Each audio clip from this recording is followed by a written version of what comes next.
Now, for those people who have a Sagittarius rising sign in the Navamsa chart, in the D9 chart, which means the first house has a Sagittarius sign, or your ascendant in your D9 chart is Sagittarius. For those people, as I've said many times, that the D9 chart is a chart of higher probabilities, not just possibilities. The D1 chart is the chart of possibilities, but the D9, the Navamsa chart, is a chart of higher probabilities.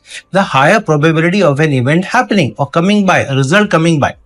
That's why a planet's transit not only should be seen in the D1 chart, but also in your D9 chart. Where is it going? What is it activating? What probable results or possibilities it is bringing? Higher probability of a certain possibility happening, or an event happening, or a result happening.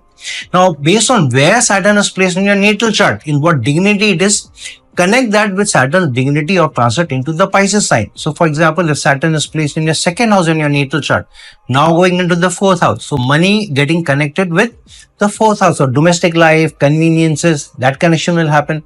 If Saturn is placed in the 10th house in your natal, in your D9 chart, now going into the fourth house, so through your work area, being able to make enough money to be able to make assets, or improve your domestic life, or bring more stability, or construct a new house, or even buy land, that is coming by. So where Saturn is placed in your D9 chart has a strong bearing on this transit.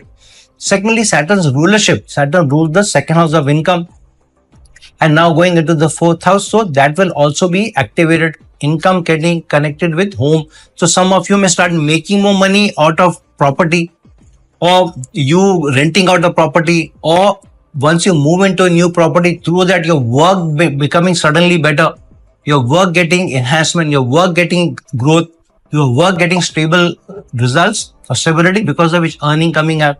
But that is connected to the third house of effort. The more effort that you put in, the harder, or the harder effort you put in, the more creative effort you put in, the better results for you, and the increase in stature, dignity, standing in society, because Saturn with its 10th aspect is aspecting the Lagna.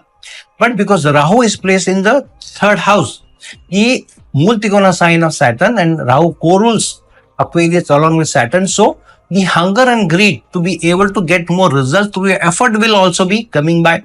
So your ability to be able to connect with people and to be able to influence them and market yourself, then make gains from it, is very, very high. Remember that Jupiter's aspect on the Lagna will expand the results that are coming by and help Saturn get better results.